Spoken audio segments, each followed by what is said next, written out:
Press conference today. Days after I asked the question, has San Diego State lost the football community? Because I was really bothered when they told me we're not doing a media day. I said, how can you not do a media day? You're a Division I program. Anyhow, they changed their mind over the weekend, and they had a media day today with Sean Lewis, and it was like a tent revival speech. He was really fun. He put on a show. He answered all the tough questions I had. Mm-hmm. He was really good. He's excited. That's him. Did he talk 1,000 words a minute? That's him. Has he got to fix his offense? Damn right he does. He does return 9 starters on defense. I asked him about the autopsy at the end of the season, as painful as it was, that his offense couldn't move the football and couldn't score, and the defense caved in at the end of the season. He didn't want to talk in negatives, but he said, yeah, we have to learn how to play together. We got to get better. We got to coach better. We got more athletes. He really sales pitched the media that was there on the retention factor. He said the one thing that's unique about Aztec football is we retained all of our marquee players. Well, he didn't retain the quarterback, Danny O'Neill, who transferred out and created that chaos. But he did retain Trey White, who's going to be an All-American linebacker, did retain the top wide receiver, etc. Brought a whole bunch of defensive guys back who didn't jump ship. So his sales pitch was really positive. It was really strong. So we'll see. They start workouts on Wednesday, and then obviously they open early. Again, August 28th, they play a Thursday night game against University of Stony Brook. Who? That's out on Long Island, for those of you who didn't study geography. But it's interesting. He's got 2 quarterbacks. He really likes Jaden Denigol, the transfer from Michigan. He thinks Bert Emanuel is a different type of quarterback who runs the football. I think it's another weapon in the arsenal that they can spring on people. But, they don't have Marquez Cooper in his 5,000 yards. He's graduated. They've got young guys led by Lucky Sutton from San Diego, so it's his time to shine.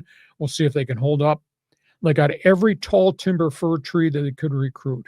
Their offensive line is so big. Cool. They got so many guys that are 6'6", 6'7", 6'8", to pass protect the quarterbacks. So we'll see how quickly they can come along and play. And of course, they've got, as I said, 9 starters back on defense, so they have to make some changes and refix the defensive front. But it was pretty impressive. He was really positive. But then again, that's who he is. We just can't have another 3-9 football season. So let's give him some time. And I'll go back to the comments I made on Thursday. And there are some Aztec fans that watch this podcast that are kind of peeved at me right now. I have to deal with the topics on the table. And the topics are you're 7-19 in the last 2+ years. And the topics are nobody's going to games. The student body doesn't go to games. You drew 10,000 fans each of the last 2 home games in a shiny new stadium. So I'm dealing with that reality. And remember, this program was 106-48 under Rocky Long and Brady Hoke for a decade. And now we're sitting there at 3-9 with player defections all over the place. So Aztec fans might be really upset, but I'm dealing with the reality. But I'm also dealing with this. And I don't know how you get the message out. You can buy a season ticket at Snapdragon Stadium for 6 or 7 Aztec games, a season ticket for $200 total, and then a small fee you give to the Aztec Athletic Club. Everybody screams about Aztec for life. Well, show up, buy the season ticket, use it, if not give the tickets away, but you need to support the program. They went from 15,973 season tickets to 5,900 season tickets in 3 years. Where are the Aztec for life people? Show me your credential. So feel free to comment. But Sean Lewis, clean piece of paper, hit the reset button. I mean, it was pretty snazzy the way he conducted his business today there. So that's Aztecs. Brief comment, UCLA. They're all excited. Deshaun Foster's got the new transfer quarterback. Nico Iamaleava came from Tennessee. 14 Division I transfers. They've never had this many jumped into the program. He's got 9 new assistant coaches. He dumped a whole bunch of guys he brought in year 1, which is kind of really interesting. But everybody's excited about Nico, and Nico is going to try to lead UCLA back. Big Ten doesn't believe so. They picked him 18th to finish 18th in the football standings this year in the Big Ten Conference. Crosstown, Southern Cal, Lincoln Riley, he's got Jaden Maaliva. He's the one that came from UNLV, played really well the second half of last season. He's going to be the starting quarterback. They got their defense back for a second year under Danton Lynn. They really made vast improvements. They've had good recruiting classes. I don't know. The jury still seems to be out on Lincoln Riley. There's a lot of people in LA just have huge questions whether this is the right guy for the program, but they're pouring a lot of resources into the Trojans program. And the last topic is North Carolina. Bill Belichick. He's ready. Tar Heels. Most interesting angle is he's brought in 71 new players. He brought in 40 players in the transfer portal. And everybody at ACC Media Day went crazy. There were 200 media for just his press conference alone, asking questions and getting quotes. So he's ready. He's formally announced, gentlemen, North Carolina Tar Heels are the NFL's 33rd team. I mean, that's how he's going to run this. Interesting. Like an NFL team.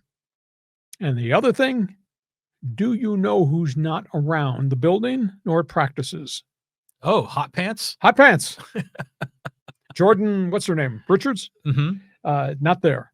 Now, she's obviously still involved with Belichick, but she does not have a physical presence on the sidelines or that's in the athletic department building. It's kind of interesting. That whole soap opera is kind of calmed down. So it's going to be fun to see what North Carolina does this season now that they're the NFL's 33rd team. So, John, a lot of topics on the table. Am I right or am I right about what I said about San Diego State, Aztecs for life, and the sales pitch that Sean Lewis used today? I would have loved to have joined you at that because, it would be like a tent revival with him. I mean, who was at the press conference? It's usually only you and Kirk Kenny, right? Me, Kirk Kenny, somebody from the website East Village Times. About half the TV stations were there for the first time because at the tail end of last season, in the midst of 6 losses in a row at the end, there was one TV station that would show up, or it was actually San Diego State's video crew. There were 3 of us at one press conference at the end of the year. Which led me to say they've lost the bloody community. And then that's a proven point based on the collapse of the season ticket support, the lousy turnout at the shiny new stadium. But yet Aztec fan is kind of banging on me for putting that topic on the table. Everyone's always banging on you. And I was just thinking about your comments on the attendance. But you were there when, Marshall Faulk era. Yeah, 48 to 52,000 per game. So what was your line back then? Was it was it like Aztec spear, or did you actually have a line for that? No, during the course of the talk show is where I developed the Kiss My Aztec line. It's open for business. This is fantastic. I give people, we had our talk show numbers, which rotated, and we had a bank of 10 lines. Mm-hmm. And I think 8 of them I forget what the phone number was, but you call the first one, and every call coming in after the first one would bounce to the second, third, fourth line. Yeah. Well, we had a separate line, which we kind of used as a hotline. Mm-hmm. So I decided, okay, let's do something special. That kind of became the ladies' line for Raiders fans. And then it became got to do something special for San Diego State. And that's where I came up with a Kiss My Aztec line. And I gave out that special number, and people call it. I have the visual of like an old school, like WKRP layout right there with some big buttons with flashing lights. Exactly. Yeah, like those old kind of phones. But and the Aztec line was a red phone. It was. Okay. No, it's like the bat phone at Commissioner Gordon's office. Now, I just think it's cool when the local community is out there supporting him. And to your point, $200, for 7 or 8 games or whatever the home schedule, 6 game, whatever it is. Yeah. But Aztecs for life. Yeah. Buy a freaking season ticket, sit in the upper deck if you want. But to your point, support your program. Yes. I mean, yeah. So I'm wishing them the best. I want Sean Lewis to be successful. Because he's got everything, but he's going through what Belichick's going through at UNC with the revolving door and the transfer portal. It's tough everywhere. Yeah, but that's North Carolina. This is San Diego State. North Carolina fans, they've sold out the season. You can't buy a ticket in Chapel Hill for North Carolina football. Here, Well, because Belichick's a name. It's like when Coach Prime showed up in Boulder. You know, I mean, everyone's going to, they know their program's going to go through a transformation. So I just wish Sean Lewis well. I want to see these two young quarterbacks, both from different Michigan universities. That should be an interesting competition. So we're going to find out. Okay. You owe me a response in the Fans Forum chat box. Looking for Aztec fan. Sound off. Tell us what you think going forward as we go to the year 2 of Aztec Air, Aztec Fast, whatever the hell they're going to call it. We go from that